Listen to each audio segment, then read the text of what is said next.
Therapeutic Directions, Evaluating Domain Focus, with Sandra Collins and Simon Nutchins. Simon, what's Yes. on your mind as you come in this morning? Questioning. Here's what's on my mind.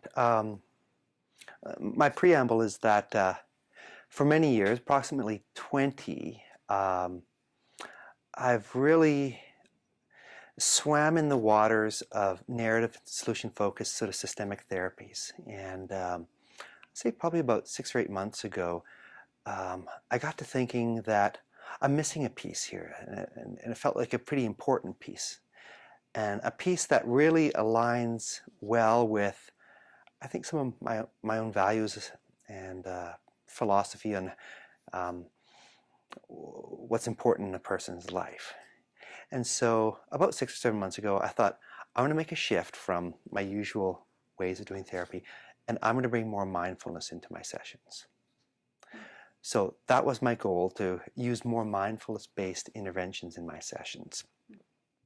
Okay, go ahead. Yeah. So I guess my struggle is that I've sort of tried this on and off with clients for probably 4 or 5, maybe even 6 months. I'm not keeping track. And I just don't think it's gone well. Okay. So that I can get a better understanding of what hasn't gone well, give me an example of kind of something that happens that makes you think it hasn't gone well. Probing. Okay. Well, this has probably happened on more than one occasion, but I'll just go back to a particular occasion, and it was working with an adolescent who presented with quite pronounced features of anxiety. And I thought, oh, this is a really good one to use more mindfulness based interventions, borrowing from acceptance commitment therapy as an example. And I remember starting the session with some mindful breathing exercise, right?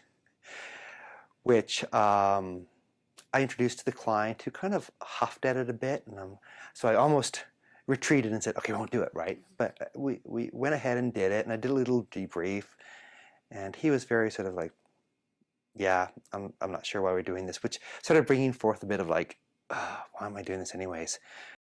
Silence. So then but not to be deterred, a little further down the road, I introduced another sort of mindfulness-based exercise, sort of inviting him to non-judgmentally be aware of his thoughts and his thinking process, right?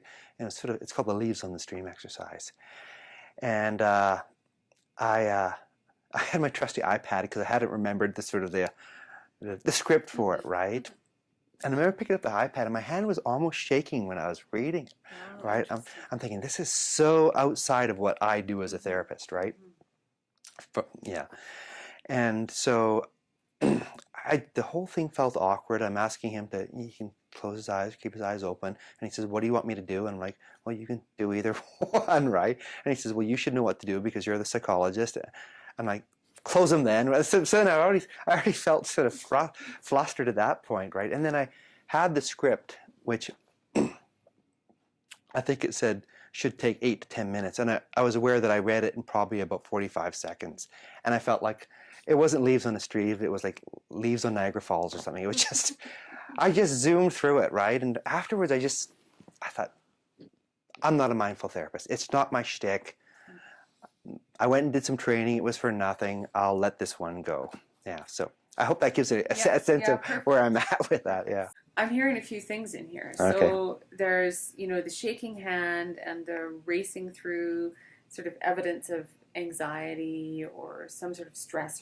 Reflecting feeling. Ironically, yeah. Right? Yeah, ironically, given that it's mindfulness. Yeah. The piece that I can't quite tell from the story is what's happening inside your head. What messages are you saying to yourself as this thing is kind of playing out? Questioning. Yeah. Well, it's interesting because the dialogue, I think, leading up to, and it probably even somewhere going on while I was, actually delivering the intervention was, one shoulder was saying, you can do this, you're an experienced therapist, you've pulled off lots of creative interventions in your life. And the other one was saying, this isn't you, it's not your style, you shouldn't be doing this. Whoever told you were a mindful therapist, right?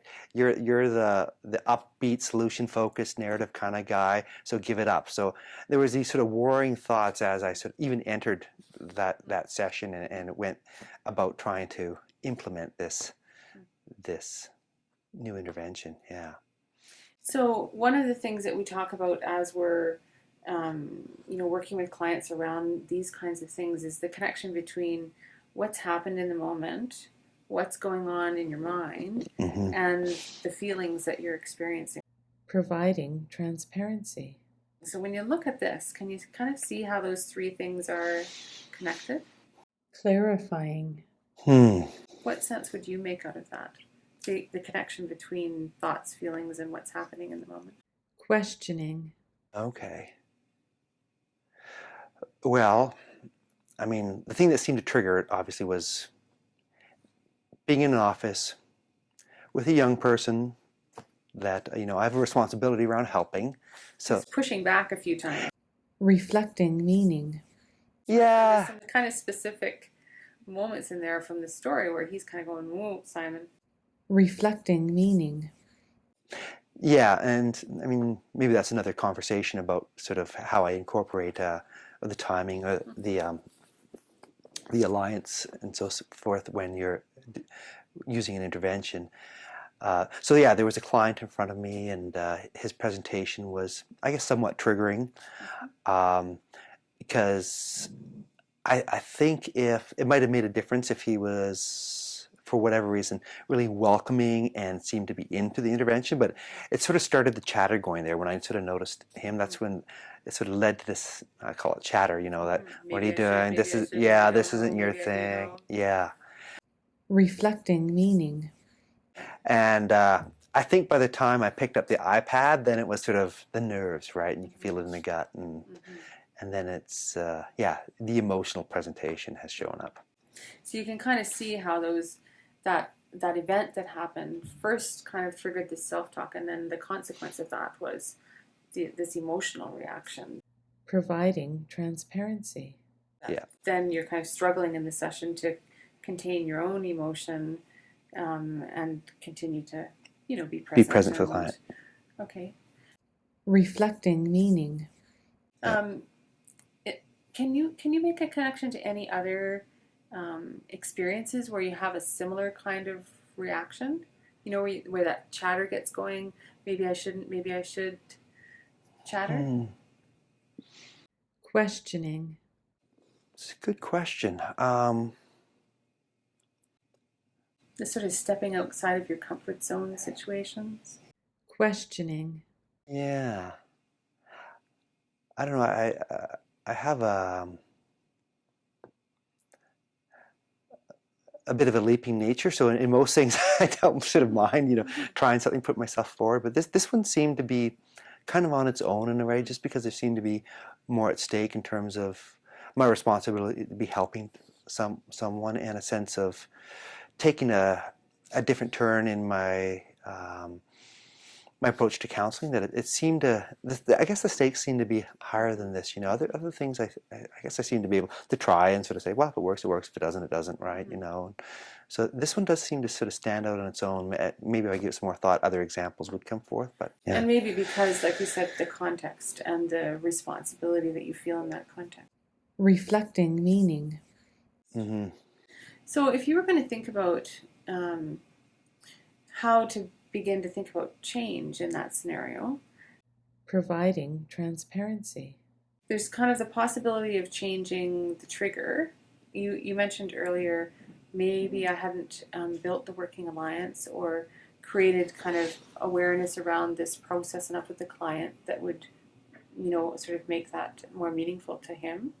There's also the self-talk that was going on, and there's the emotional reaction. Summarizing. Which one of those do you think would be kind of a logical place to start in terms of thinking about how this might be different? Questioning. Well, I think the place where I'm at right now is that I sort of move towards staying with my comfort zone, actually, right? Because when I look back at it, I think that I've been fairly successful with what I do, without being overly, this sounds bad, but mindful in my sessions. So my latest thing is to still be the narrative solution focused therapist, with mindfulness served light, like just finding, I guess, more subtle ways to bring mindfulness into the session that are more in keeping with my own sort of style and presentation versus trying to, sound like John Kabat-Zinn or someone like that, right? And just sort of really customize it to my own style, needs, and personality versus trying to do it like maybe other people who are more into that way of working do it. Yeah. So when you look at that, my guess is that's actually shifting in all three areas a little bit.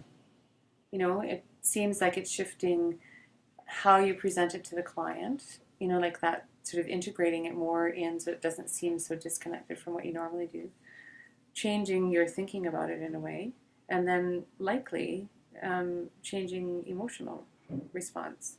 Reflecting meaning. Mm-hmm. When you've tried this out, what's the feeling stage been afterwards? Questioning. It's been better, yeah. I mean, part of that too,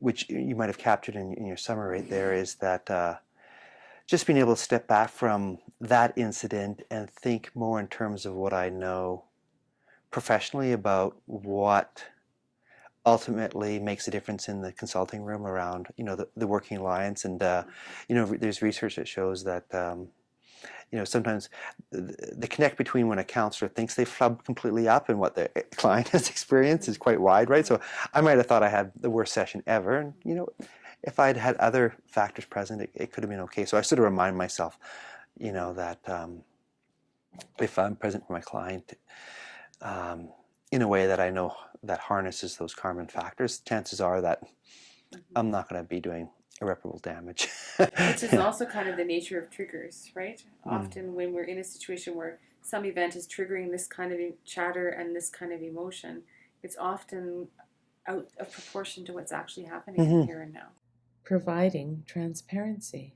Yep. Right? So it's a good example of a lot went on for you that the client may not have even observed because it was you in your triggered space that was processing.